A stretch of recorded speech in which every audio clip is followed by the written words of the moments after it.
Questions, whoever has them, fire away. Matt Scott, how good is he? He's good. Anytime a quarterback can run and hurt you and then throw the ball as well as he does, I always like to kid and say I'd rather play a wooden Indian type of quarterback, okay, than a guy that's mobile and can hurt you with his feet. So he's played some football down there. I think they're only averaging like over 600 yards of total offense and 40-something plus points, and he's in charge of all that. So first 3 games, I'd say he's played very well, and I think he's a good football player and good for their offense. Obviously, a point of emphasis is always containing from the ends in any game, but especially against a guy like this, of his caliber, to tuck it and run. How much more of an emphasis is there that's put on that in this week's practice? Well, we don't change what we do, but I understand what you're saying. In each defense, somebody has the edge of the defense, and somebody's responsible for, in all those dive option type plays, rope plays, whatever you want to call it, inside read, inside zone. Somebody has that guy that's diving in there, and somebody has the quarterback. And, hopefully we're in a good enough position to make that play.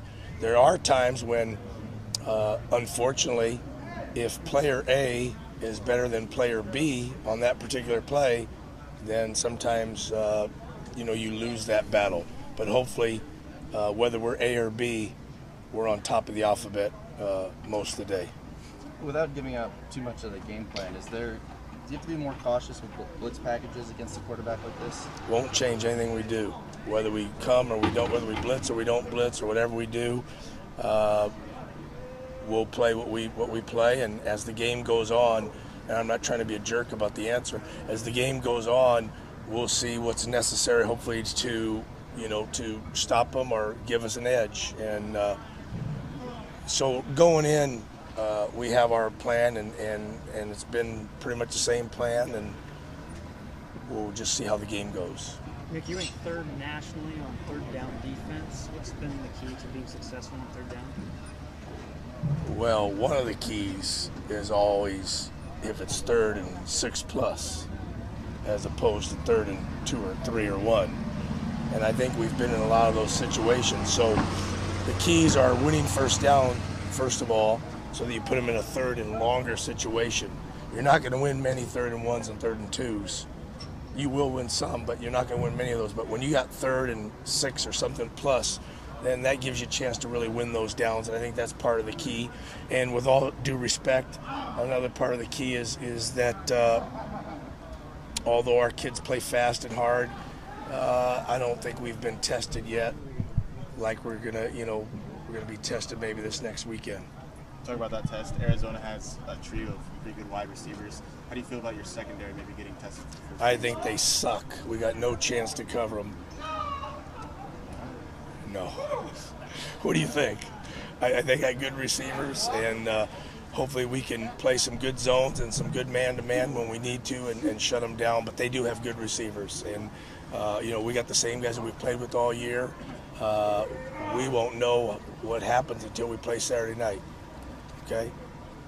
But if I would have stayed with they suck, that would have been pretty interesting, wouldn't it? Yeah, you're going. Good soundbite. Rich Rodriguez obviously comes in with a lot of accolades and is obviously very well known nationally and well known for his spread offense both at West Virginia and in Michigan. In the film that you've seen at Arizona these first 3 games, what's impressed you most about what he's accomplished with that offense against good competition early on? Well, they're a lot like our offense. It's the best I could say. They got a high tempo, and they keep it going at you, and they have the right pieces in place. They have the good quarterback that can run, as we mentioned earlier. They have a good back, a couple good backs, and they do have good receivers that can hurt you on the perimeter in the end. And I wasn't trying to be rude to you. I just sometimes questions, they're just, it's amazing to me. But it's the same offense as ours, so we'll see what happens. So how much does that help these guys going against it every day in practice? Well, we've played it. It's got to help us some. We've played it all spring, we've played it all fall, and the first 3 teams we've played have been a type of that offense. So, okay? Rich Rod said in his presser yesterday that he said Anthony Thomas is ready for the NFL and he wants him to go out early and hoped that he would go out before Saturday, jokingly, obviously. Is there anyone on that Arizona offense that really scares you like that? Well, they have a lot of good players, but I'm not going to put my neck out there for that type of question. But they have a lot of good players. We got to line up Saturday and play. It's the bottom line. I'll take more questions. Go ahead. I've got I didn't mean to kinda scare you.